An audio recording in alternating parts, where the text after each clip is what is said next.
Del 12 en adelante hemos avanzado ya 11 versículos en los cuales estudiamos la semana anterior acerca de la humillación y exaltación de nuestro Señor Jesucristo, ¿verdad? Para los que vinieron en este estudio se recuerdan que el apóstol habla acerca de cómo el Señor Jesús se desprendió, hermano, de toda la gloria que Él tenía por amor a nosotros. Y esto lo veíamos como una humillación. ¿Por qué como una humillación? No es que alguien le humilló, para hacer un pequeño repaso, sino que Él de sí mismo tomó la decisión de sujetarse al Padre y no aferrarse, dice, a lo que era su esencia, que dice la palabra de Dios, hermano, que Él era como Dios, ¿verdad? No que se parecía, Él era en sí. Pero Él renunció a eso para sujetarse a la obediencia del Padre, y con ello estaba mostrando el qué, humillación. Pero ¿por qué lo hizo el Señor? Por amor a nosotros. Y no solo vino como hombre, sino que ya como hombre tomó también la decisión de volverse a humillar. ¿Por qué? Porque dice que tomó la naturaleza humana, y la muerte a la cual Él se sujetó, hermano, fue una muerte humillante. Porque la muerte que tuvo, dice que muerte de cruz, como un vil pecador. La peor de las muertes es la que tuvo Jesús. Entonces, en su humillación, no solo se desprendió de ser como Dios. Si usted lo lee conmigo, en el capítulo 1, para recordarlo, dice así, versículo 7. ¿Lo tenemos? En el 6 dice, el cual, siendo en forma de Dios, no escatimó el ser igual a Dios como cosa a que aferrarse, sino que se despojó a sí mismo, tomando forma de siervo, hecho semejante a los hombres, y estando en la condición de hombres, se humilló a sí mismo, haciéndose obediente hasta la muerte, y muerte de cruz. No solo se despojó de tener la gloria del Padre, tomó la semejanza de hombre, y como hombre volvió a humillarse. Decidió que le mataran, mi hermano, como un pecador, como un asesino. ¿Qué es eso? Esa es la humillación de Cristo. ¿Con qué fin? Con el fin de honrar al Padre, con el fin de salvarlo a usted y a mí. Por eso dice el versículo 8. Y estando en la condición de hombre, se humilló a sí mismo, haciéndose obediente hasta la muerte. En ningún momento Jesús le falló a Dios. Fue obediente. Y en su obediencia fue humilde, hasta llegar a la muerte. ¿Y qué tipo de muerte? Muerte de cruz. La muerte de cruz, que decía la palabra de Dios en otro estudio, que era una maldición. Solamente se podían colgar o crucificar los que eran asesinos, los que eran sediciosos, o sea, aquellas personas malvadas, ¿verdad? Aquellos que verdaderamente la gente, para dejar un escarmiento, venían y los enjuiciaban, y en el juicio los condenaban, y la condena que le daban: este es muy malo. ¿Cuál le vamos a dar? La muerte más mala que hay, que era ser crucificado. Esa muerte tuvo Jesús. ¿A quién había matado? ¿A quién le había robado? ¿A quién le ocasionó daño el Señor? A nadie. Pero Él decidió, en condición de hombre, humillarse hasta eso, hermano, con el fin de salvarlo. Versículo 9. Por lo cual, habiéndose Él humillado, habíamos dicho que también la palabra de Dios enseña que el que se humilla, ¿qué dice la palabra de Dios? Dios lo exalta. Y ahí está, miren el versículo 9. Por lo cual Dios también le exaltó hasta lo sumo, y le dio un nombre que es sobre todo nombre, para que en el nombre de Jesús se doble toda rodilla de lo que está en los cielos y en la tierra y debajo de la tierra, y toda lengua confiese que Jesucristo es el Señor, para gloria de Dios Padre. ¿Para quién hizo todo el Señor Jesús? Para glorificar a su Padre. ¿Y en qué se caracterizó esa obra del Señor? En obediencia. Ahora, habiendo tenido el ejemplo de nuestro Señor Jesucristo, el apóstol le indica a la iglesia de Filipenses que de la misma forma nosotros también debemos de tener esa norma de vida, de humillarnos ante la poderosa palabra de Dios, de ser sujetos a la obra de Dios. Ahora, ¿a dónde? Vea lo que dice el versículo 12. Por tanto, No es un punto y aparte, el tema continúa, pero ahora ya no va a hablar del ejemplo del Señor Jesucristo, sino que se va a dedicar a nosotros como iglesia en el tiempo en el cual a él estaba dirigiendo la carta, era a los filipenses, pero nosotros sabemos que también es para nosotros la carta. Entonces nos dice en el versículo 12, por tanto, amados míos, como siempre habéis obedecido, no como en mi presencia solamente, sino mucho más ahora en mi ausencia, ocupaos en vuestra salvación con temor y temblor. Usted y yo debemos de estar ocupados ¿en qué, hermano? En nuestra salvación. Cuando el apóstol Pablo ya se dirige a la iglesia, dice, por tanto, ¿qué quiere decir eso? Cuando dice, amados míos, como siempre habéis obedecido, ¿de qué había hablado el apóstol en el caso de nuestro Señor Jesucristo? Que fue obediente, ¿hasta dónde? Hasta la muerte. ¿Y cómo debe de ser usted y yo? Obediente. Porque en la obediencia está el ¿qué? La humildad. Entonces dice, por lo tanto, ahora dice el versículo 12, amados míos, como siempre habéis obedecido, no como en mi presencia solamente. ¿Qué quiere decir? Que el apóstol estaba incitando a la iglesia a que fueran obedientes a la palabra de Dios, no solo cuando él estaba ahí. Aleluya.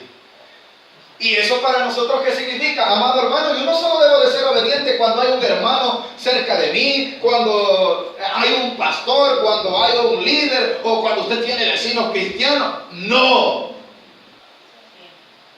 Aleluya. Yo aquí voy a venir como pastor, bien obediente delante de usted, allá afuera también.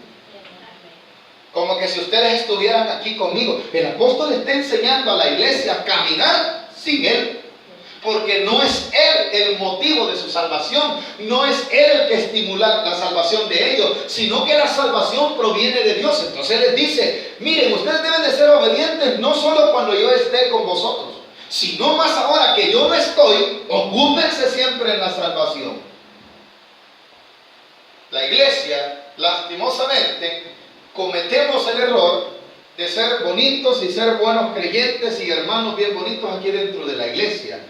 Pero allá donde se necesita es donde nosotros debemos de dar ejemplo de que verdaderamente somos obedientes a la palabra de Dios como Cristo lo fue, así nosotros también. Porque dice lo siguiente, no hemos terminado, versículo 12. Como siempre habéis obedecido, no como en mi presencia solamente, o sea, al apóstol Pablo le constaba que los filipenses eran creyentes, eran obedientes en frente de él, ¿verdad? Entonces él dice, de la forma como ustedes eran, así también, no solo lo sean cuando yo estoy allí, segunda parte del versículo 12, sino mucho más ahora en mi ausencia. Él no estaba.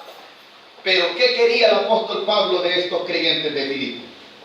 Que también cuando él no estaba, ellos invirtieran tiempo, ellos invirtieran, hermano, acciones en la salvación que Dios les había dado.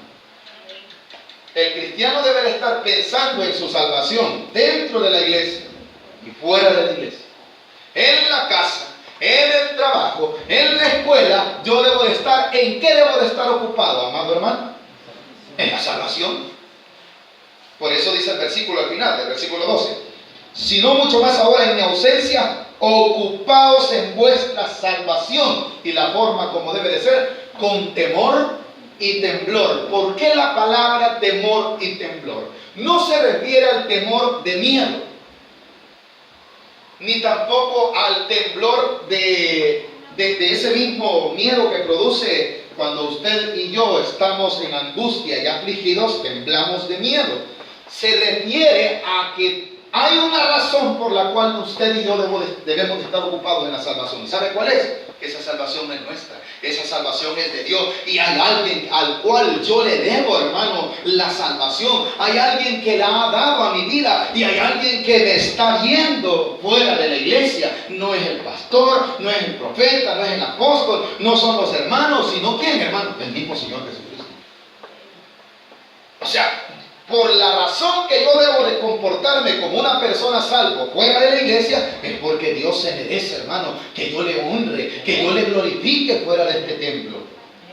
Me refiero aquí como estructura, ¿verdad? No como templo de Dios que lo somos. Allá, hermano, si yo hablo de Dios, si digo que Él es mi Salvador, ¿cómo debo de vivir? Temerosamente a Dios. ¿Cómo debo de vivir? Honrando a Dios. No me está viendo nadie, pero debo de ocuparme en eso. ¿Por qué? Porque Dios es alguien al cual se le debe de temer. El temor del cual se refiere la Biblia es el respeto, es la honra, es la sujeción, hermano. En eso debemos nosotros de invertir el tiempo. En eso debemos de ocupar el tiempo. En eso debemos de estar cada día queriendo agradar ¿a quién? A Dios, porque Él es nuestro motivo. Ya lo va a decir en el versículo 13. ¿Por qué razón, hermano? Por lo siguiente. Porque Dios, aleluya. ¿Con quién es que yo voy a quedar bien? ¿Con quién es que yo debo de ser agradable? ¿A quién yo debo de agradarle, hermano? A Dios. Y si yo quiero agradarle a Dios, ¿a dónde está Dios? Dice la palabra de Dios que uno de los atributos de Dios es que Él es omnipresente. Quiere decir, Él está en todas partes. ¿Cuántos sabemos que Dios está aquí? Amén. Después de aquí algunos nos vamos a ir a la casa y ahí va a estar Dios con nosotros. Ahí va a ir con nosotros. A la hora de que usted se siente a cenar, si no ha cenado, ¿verdad? Allí va a estar Dios con usted. Y cuando venga el enemigo queriendo poner estorbo con cualquier cosita en la familia, hermano, en la tele usted quiere que apaguen, en la radio, hermano, usted debe de ocuparse en la salvación, al igual que yo. Amén. No vayamos a caer en el error. Y este dicho que no sé qué, que no sé. ¿Dónde? No nos ocupemos en eso, ya lo va a decir. No nos debemos. ¿Por qué? Porque somos el ejemplo en medio de una generación mala y perversa. Hermano, ¿y eso para quiénes es? ¿Solo para los que predicamos? No, eso es para todos los que nos llamamos ser creyentes. ¿A quiénes les estaba escribiendo el apóstol Pablo? A pastores. En este caso no. En este caso le estaba hablando a una iglesia. A la iglesia de Filipos. Filipos era una región de lo que se conoce, hermano, como Macedonia o parte de Grecia. Y como sabía el apóstol que esas regiones eran influenciadas por tanta gente de filosofía, hermano, algunos que conocen de la historia, ¿verdad? De esas regiones nació aquel famoso filósofo llamado Aristóteles. Y la gente le gustaba filosofar, la gente le gustaba el conocimiento, pero en medio de eso había gente que estaba también desviada debido a esa filosofía humana. La palabra le llama huecas sutilezas también, ¿verdad? No sirven para nada. Pero en medio de ellos había una iglesia que decía el apóstol, miren, hay una razón por la cual ustedes deben de ocuparse en la salvación. No pierdan el tiempo en otra cosa. Amada iglesia, Dios nos está exhortando en este año 2019 y el otro año, si Dios nos permite vida, a ocuparnos en la salvación. Amén. Ocupémonos en la salvación. Si otros están desviando, si otros están pensando en caer, están pensando ir al pecado, ir a otra parte, hermano, la Biblia nos recomienda a nosotros, no, que decía el proverbio, hermano, no te apartes ni a derecha ni a izquierda. La palabra de Dios también dice que hay que proseguir el blanco perfecto. ¿Cuál es el blanco perfecto? Cristo Jesús. Yo tengo una meta, yo tengo un lugar a donde llegar. Ese lugar al cual debo de llegar, ahí debo de ocuparme. Esa es mi salvación. Amén. Debo de estar interesado. Hermano, viera que el vecino tiene una fiesta, me ha invitado. ¿Y a qué hora es la fiesta, hermano? No puede ser fiesta, puede ser un cumpleaños donde lo han invitado, que le van a dar horchata, pero es a la hora del culto. Amada iglesia, a esa hora usted haga a un lado la horchata porque usted tiene que ocuparse en la salvación. Amén. Gloria a Dios. Hermano, dice que me han invitado a tal cosa, hermano. ¿Y a qué hora es? A la hora que yo hago la oración en mi casa. Hermano, usted ore porque usted debe estar ocupado en la salvación.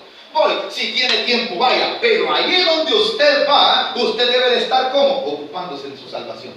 Amén. Hablando del Evangelio, viviendo el Evangelio. ¿Y qué está haciendo usted? Lo que el apóstol quiere es que lleguen a lo que Jesús mismo demanda de nosotros como iglesia. La palabra de Dios nos llama que nosotros somos la luz del mundo. Hacia eso va. Por esa es la razón que le dice el versículo 13. Porque Dios es el que en vosotros produce así el querer como el hacer por su buena voluntad. ¿Qué quiere decir? No depende de nosotros. Usted está aquí no porque usted quiera. No. Y yo estoy predicando aquí porque, hermano, a mí me gusta predicar. Ay, qué galán, iglesia. Aquí está porque hay alguien que produce en mí este querer. No es mío. Sí, amén. Lo está diciendo la Biblia, no me lo estoy inventando yo. Todo aquel que va a honrar el nombre del Señor Jesús, que va a orar, que va a escuchar palabras de Dios, que quiere vivir una vida conforme a la voluntad de Dios, no depende de él, no depende de su parte humana, depende del que le produce eso. ¿Y eso quién es? Es Dios. ¿Qué dijo el apóstol en el versículo 13? Porque es Dios, así lo dice, ¿verdad? Porque Dios es el que produce, así lo dice, ¿verdad? El que en vosotros produce. La palabra producir quiere decir fructifica, quiere decir hace algo, quiere decir que está en movimiento, está activo. ¿Qué es eso, iglesia? Es Dios. Así lo dice, ¿verdad? Versículo 13. Porque Dios es el que en vosotros produce así el querer como el hacer por su buena voluntad. Si quiénes somos nosotros, ¿verdad? Para que Dios quiera producir algo bueno en nosotros. Es la voluntad de Dios, es la gracia de Dios derramada en usted que Dios le pone en su corazón orar. Es la gracia de Dios que en su buena voluntad decidió que usted le conociese. ¿Para qué? Para que le glorifique, hermano, para que el nombre de Dios sea glorificado en usted. Dese cuenta que esto es un privilegio, esto no es una obligación, esto no es algo que, hermano, viera que yo, hermano, me esfuerzo. ¿Cuál se esfuerza? Dios es el que produce ese esfuerzo. Así es, amén. No que si nosotros no quisiéramos estar aquí, ninguno de nosotros, porque somos inútiles. Es la buena voluntad de Dios que le agarró de la manita y le estimuló. Vamos a cantarle al Señor, le dijo hoy, amén. Así es, amén. Anda a adorar mi nombre, anda a glorificar mi nombre. Es Él el que va a producir en usted. Afuera también, no, vos no digas esa palabra, vos no estés oyendo esos chistes, vos tratá la manera de refrenar tu lengua. Es Dios el que lo produce por su buena voluntad. ¿Y eso qué es? El ocuparnos en la salvación. Mejor decirle que yo le amo, mejor decirle que a pesar de cómo es de perverso, yo morí por él. Cuando usted está haciendo eso, ¿qué está haciendo usted, hermano? Ocupándose en la salvación. Y el apóstol hablaba en el ocuparse de la salvación. ¿Sabe cómo vivía el apóstol? Como que si Cristo iba a venir en ese momento por él. Así debe de vivir la iglesia. La expectativa de la iglesia debe de ser todos los días. Hoy puede ser que Cristo venga por nosotros. Amén. Pero hermano, eso ya lo llevan diciendo ya hace años. Sí, pero si no viene Cristo, me muero y me voy con Él también. Por lo cual mi expectativa es, posiblemente, hoy tenga ese privilegio de encontrarme con el Señor. Debido a esa razón, ¿cómo debe de estar mi alma? ¿Cómo debe de estar mi vida, hermano? Ocupándome en la salvación de Dios. Ocupándonos en las cosas de Dios. Versículo 14. Haced todo sin murmuraciones y contienda. Esta es una exhortación a creyentes. ¿Por qué razón habla de sin murmuraciones? ¿Por qué razón el apóstol dice hacer todo sin murmuraciones y contienda? Porque se supone que Dios no produce contienda en el creyente. Porque se supone que Dios no produce murmuraciones en nosotros. Lo que produce las murmuraciones, ¿qué son? Las necedades del corazón humano. Yo me recuerdo que en mi familia nosotros, jovencitos, ¿verdad? Adolescentes, vivíamos en un cantón en donde allá no venden tortillas. Los que han vivido en esa zona saben que las tortillas las venden en los pueblos, en las colonias, en los cantones, las familias, cada quien conseguía el maíz, lo cocía y lo mandaba al molino. No sé si algunos se recuerdan, ¿verdad? Todas las familias torteaban, tenían lo que conoce como un comal. Los jovencitos creo que no conocen. ¿Conocen los comales? Bendito Dios que los conocen, ¿verdad? Aleluya, pues bendito Dios, están actualizados, estos están actualizados, amén, hermano.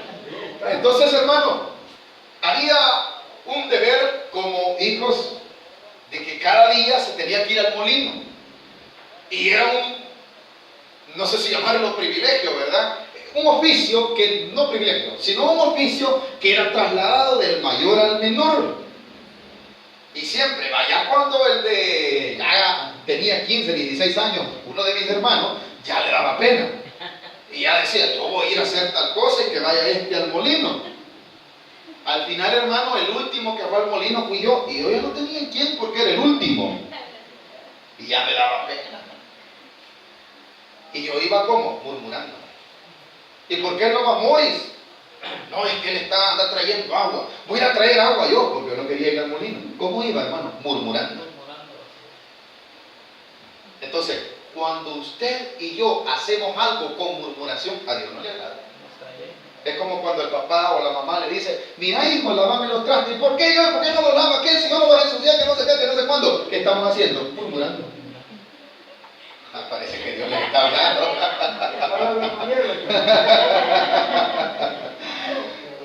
Esas murmuraciones sencillas se trasladan al Evangelio. Así es, amén. ¿Para qué que el hermano quiere que yo llegue luego a barrer la iglesia? Porque no se levanta luego él y viene a barrer. Pero peor que otros cultos hoy los hacen en la mañana. Ya estamos murmurando.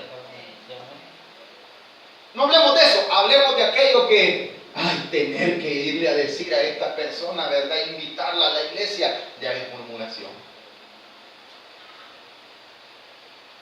Pero el versículo encierra la palabra todo.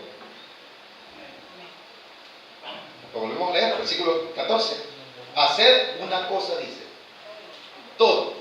Y cuando se refiere a todo es tanto lo que glorifica a Dios, la oración, la predicación, la lectura bíblica, las alabanzas, como también nuestras actividades seculares. Lo debemos de hacer como, hermano, como que si fuese Dios quien nos está dando la orden. Así lo dice en otro estudio de la carta del apóstol Pablo, ¿verdad? Que cuando nosotros los obreros, dice, obedezcamos a nuestros amos como a quien dice. ¿Se recuerdan cómo dice? Como a Dios. Todo lo que Dios nos permita hacer, hay que hacerlo. Y la forma, sin murmuración. ¿Y por qué, hermano? Porque se supone que estamos ocupados en la salvación. Y al ocuparnos en la salvación, no hay murmuración. Así es. No existe aquello. Vos callate. ¿Vos quién sos? Pues, vos no digas nada. Ya estamos en qué? Ya no estamos en el lado de Dios. ¿Ya estamos en qué? En lo que dice el versículo 14. Hacer todo sin murmuración. Junto con la murmuración va amarrada la palabra contienda. Cuando alguien murmura, ¿qué dijiste? Ya. ¿Cómo dijiste? ¿Cómo? Ya empieza la contienda. Y en el cristiano, si está ocupado en la salvación, no existen esas cosas.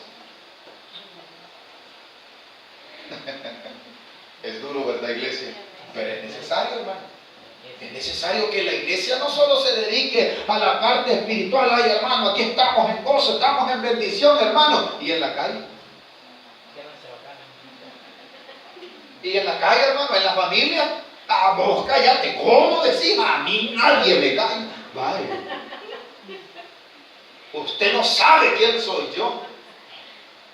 Ay, cuando decimos esas cosas. ¿Por qué razón el apóstol nos aconseja por medio de la palabra que no hagamos esas cosas? Porque hay un problema que nosotros no nos hemos dado cuenta, que Dios quiere que nosotros seamos la diferencia en medio de una generación perversa.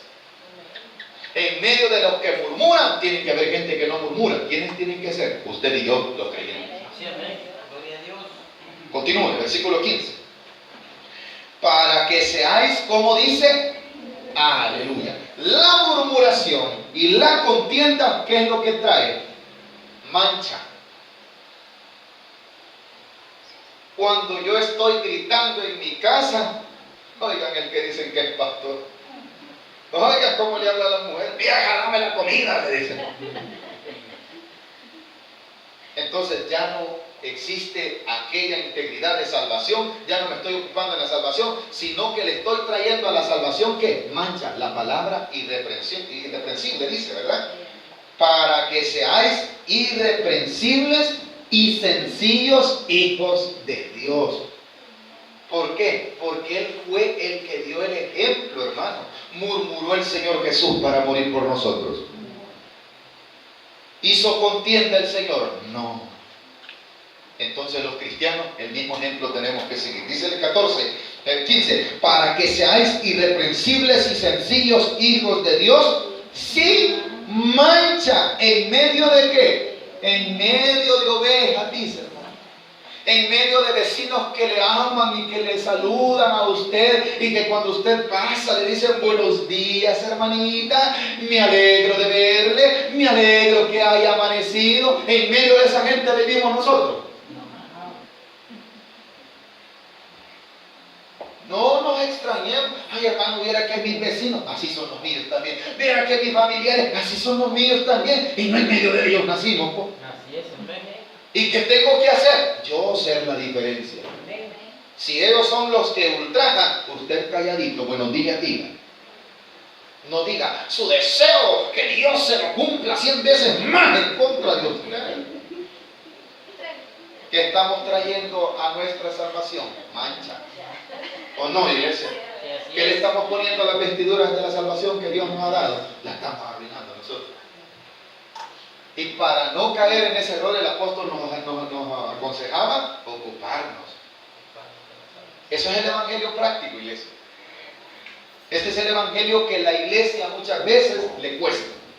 Venir a cantar aquí, cerrar los ojos, adorar a Dios, es una bendición y es parte del evangelio, pero no es el todo. No es el todo, hermano.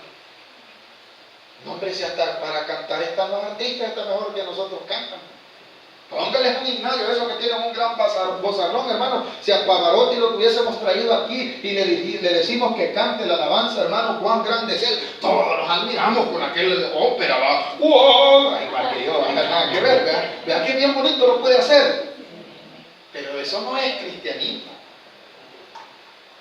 Cristianismo es la vida práctica que el apóstol está demandando. ¿A dónde dice? En medio. La palabra en medio es en el centro. Allí en ese lugar donde está usted, allí es en medio de ¿qué? De una generación, lo dice el versículo 15, ¿verdad? Para que seáis irreprensibles y sencillos hijos de Dios sin mancha, en medio de una generación, ¿cómo la llama? Maligna. No ande pensando usted, ay hermano, yo hubiera querido nacer allá en el Escalón, en la Santa Elena. Ahí hay una generación mala y perversa. Dele gracias a Dios que nació en Zaragoza, o que vive en Zaragoza, que vive donde viva, hermano. Ahí Dios quiere que yo sea el que, sin mancha. No creas que porque la gente nace allá, hermano, en las colonias bien bonitas, que hasta los nombres no se pueden mencionar, ¿verdad? Residencial, se nos traba la lengua porque no lo podemos mencionar. Y la gente, usted la ve que sale toda así. En medio de eso puede haber ¿qué? Generación perversa o maligna. Así es. No porque tengan dinero, no son malignos ni son perversos. No va a decir, no, ellos no. ¿Cuál que no? Hasta más son que nosotros a veces. Es que, hermano, el dinero, el lugar donde nace la gente, no indica que la gente sea buena. La gente es buena cuando Dios está en sus corazones. Porque lo bueno que ellos tienen no lo producen ellos solos, sino que lo decía que quien lo producía era Dios. Mire, el Evangelio según San Juan dice que era necesario que Cristo se fuera para que viniese sobre nosotros, ¿quién? El Consolador que nos guiaría a toda verdad. Y también dice, el que cree en mí, de su interior correrán ríos de agua viva. Esto dice la palabra de Dios, refiriéndose al Espíritu que iban a recibir. O sea, en nosotros va a haber algo que produzca esos ríos de agua viva. Nosotros no lo producimos, es alguien que lo produce. ¿Quién es? El Espíritu Santo. El Espíritu Santo es el que le produce a usted. Ay, no, perdóneme, Señor, por haber sido sinvergüenza y haberme enojado. Es el Espíritu Santo el que está corriendo en usted, que le está diciendo, anda y pedirle perdón y ponerte a cuenta, mejor arreglar las cosas para que te sientas bien. Es el Espíritu Santo. Esa es la vida del cristiano. Eso es lo que el apóstol Pablo, en medio, ¿verdad que si usted se fija, no nos está mandando a cantar 1 hora, 3 horas? No me estoy criticando, ni tampoco estoy en contra. No está bien, pero si usted se fija, ¿a qué está mandando el apóstol Pablo a la iglesia? Que él no está allí en primer lugar, pero que aunque no esté allí, tienen que ser obedientes a quien les dijo, a Dios, ¿verdad? ¿Y a dónde tenían que hacerlo? ¿Solamente cuando estuvieran congregados? No. En medio de dijo de qué? De una generación maligna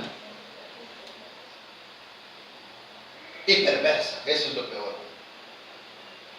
Le tengo una noticia. Usted y yo vivimos en medio de eso. Sí, amén. Aquí en Japón, en la China, en los Estados Unidos, en México, donde comen tacos, y aquí donde comemos pupusa, hay generación maligna y perversa. ¿Por qué está esperando? Ay, hermano, yo hubiese querido nacer allá en Europa para hacer sangre azul, dice. Anemia, quizás querían tener, ¿verdad? ¿Cuál sangre azul, hermano? El pecado arruinó la humanidad aquí y en todas partes. Eso provocó que fuese la generación como mala y perversa. Mire que la gloria sea para nuestro Dios, ¿verdad? Lo que Dios nos hablaba el martes acerca del ejemplo de Noé. Dice que Dios dijo, traeré al hombre, ¿verdad? Solo hay uno, a Noé. Y saben que esto, hermano, es así. Todo el tiempo el hombre ha sido malvado. ¿Qué lo arruinó? El pecado. En medio de ese pecado, en medio de esa gente pecadora, allí vivíamos nosotros. Allí no vivíamos, allí vivimos. Y así éramos nosotros también. No, hombre, si había cualquier cosa, nosotros estábamos ahí. Yo pongo tanto, yo pongo mi casa para hacer la fiesta, decía usted. Yo no tengo pisto, pero aquí traigo los perones para que hagan los tamales. Así es, amén. ¿O no, hermano? Sí. Siempre estábamos involucrados. Siempre. Pero ahora que hemos venido a Cristo, ya no debemos de ocuparnos en eso. Debemos de ocuparnos en la salvación. Continuamos el versículo 15. Para que seáis irreprensibles y sencillos, hijos de Dios, sin mancha en medio de una generación maligna y perversa, en medio de la cual hay una obligación también, quiere decir. Esa es una responsabilidad, esa es una lucha, eso es algo que tengo que hacerlo. Pero aclarémoslo bien, lo que dice el versículo 15 al final. En medio de la cual resplandecéis como luminares en medio, en el mundo.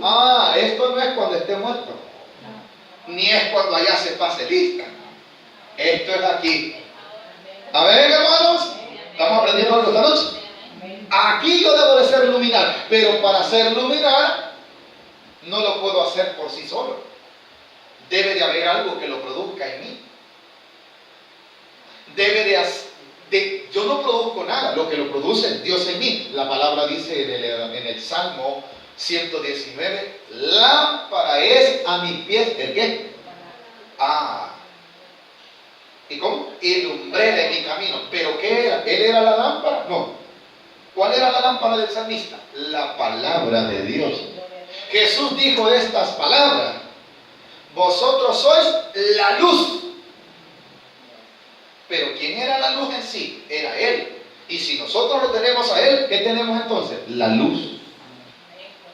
Y cuando dice luminares, ¿por qué utiliza la palabra luminares el apóstol?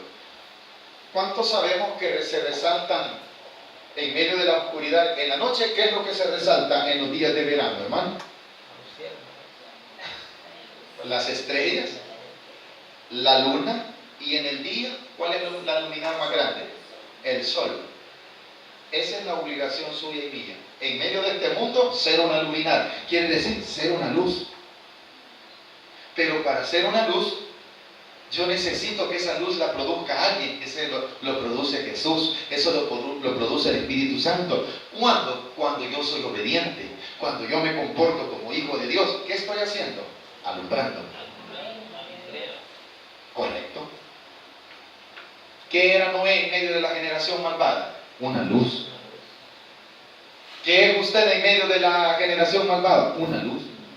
Allí donde usted trabaja, sí, todos no van a la iglesia, todos hablan perversidades, pero ¿qué debo de hacer yo? No, yo no les voy a hablar, hermano. No, usted allí sea como una luz. Alumbrándole. ¿Cómo? No siendo iguales. Usted los saluda, ¿qué tal? Me alegro de verte, compañero mío. Dios te bendiga. Usted empieza a hacer luz. Usted empieza a hacer ejemplo. Eso es lo que Dios quiere.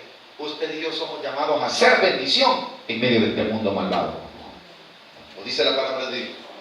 Continuando con esto, dice el versículo: para poder lograr esto, asidos de la palabra de vida. ¿Qué decía el Salmo 119? Ya lo repetimos, ¿verdad? Lámpara es a mis pies. Para hacer luz en medio de este mundo, la palabra ácido escrita aquí no es ácido de limón, ¿verdad? No se está, si usted se fija, está escrita con S. La palabra ácidos quiere decir agarrarse o tomarse. Eso quiere decir. Como cuando la gente dice, ¿verdad? Dice el proverbio dice, se asió de él. Quiere decir que lo agarró, lo tomó. Así dice. Cuando dice la palabra asidos quiere decir tomarnos ¿de qué? O agarrarnos. ¿De dónde, hermanos? Asidos de la palabra de vida. ¿Cuál es la palabra de vida? La de Dios. Asidos de la palabra de vida. ¿Para qué? Para que en el día de Cristo yo pueda gloriarme de que no he corrido en vano, ni en vano he trabajado. El apóstol decía, hay un deseo dentro de mi corazón, cuando Cristo venga, que ustedes sean el fruto de que verdaderamente la palabra de Dios se predicó y que hubo un trabajo que no fue por gusto. Dios obró en ustedes, dice. Amén. Por esto termina diciendo los últimos dos versículos de este estudio, 17 y 18, dice así: y aunque sea derramado en libación sobre el sacrificio y servicio de vuestra fe, me gozo y regocijo con todos vosotros, y asimismo gozaos y regocijaos también vosotros conmigo. El apóstol se sentía amenazado. El apóstol se sentía que posiblemente iba a ser, hermano, ya sus últimos días. Pero él decía algo: pero yo me gozo en algo de saber que ustedes han tomado el evangelio correctamente, que están viviendo como se debe de vivir. Era un gozo para el apóstol. Así como yo me gozo, yo quiero que ustedes se gocen, les decía el apóstol. ¿Y cuántos? Miren, en usted y yo sucede de esta forma. Usted conoce de que alguien hoy...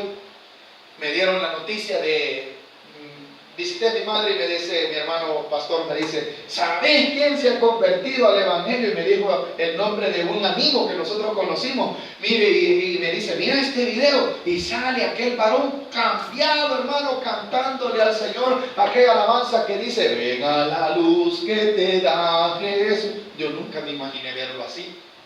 Nos entró una alegría en el corazón de ver el varón cambiado y transformado. ¿A cuántos de nosotros se nos alegra el corazón? Está yendo a la iglesia. Amén. Amén, hermano. Y está cambiando. Está dejando el licor, está dejando las mujeres, está dejando la marihuana, está dejando los vicios. ¿Por qué? Eso produce alegría. ¿Y qué lo está produciendo? La palabra de Dios en ellos. Esa es la razón por la que usted y yo debemos ser luminares. Esa es la razón que Dios quiere, hermano, que haya una generación que ilumine este mundo perverso. La gente está pensando en cosas malas. La iglesia debe de pensar en lo bueno, en la voluntad de Dios. Debe de alumbrar y decirle, este no es el camino es el que el Señor Jesús nos ha enseñado, ¿verdad? Amén. Dice la palabra de Dios, y la luz vino al mundo. ¿Quién era la luz? Jesús. Pero los hombres amaron más el ¿qué? Las tinieblas que la luz. Porque las cosas malas dicen que la luz las alumbra. Entonces, amados hermanos, el apóstol decía en el versículo 17, y aunque sea derramado en libación sobre el sacrificio y servicio de vuestra fe, me gozo y me regocijo en todos vosotros. Y asimismo gozaos y regocijaos también vosotros conmigo. Gócese, iglesia. En las pruebas, gócese. En medio de este mundo, dele gracias a Dios que Dios lo ha salvado. Ocúpese en esa salvación, viva esa salvación, viva glorificando el nombre de Dios, que para eso hemos sido llamados nosotros los cristianos. No solo hemos sido llamados para venir y poner un parlante y predicar la palabra de Dios. No solo hemos llamado para estar en una iglesia diciendo amén, gloria a Dios, cantando, alabando, glorificando el nombre de Dios, danzando. No solamente a eso hemos sido llamados. Amén, iglesia. Hemos sido llamados a alumbrarle al mundo que Dios vive en cada uno de nosotros para gloria de Dios Padre, como nuestro Señor Jesucristo. Amén. Amén. Bendito sea nuestro Dios. Eso es lo que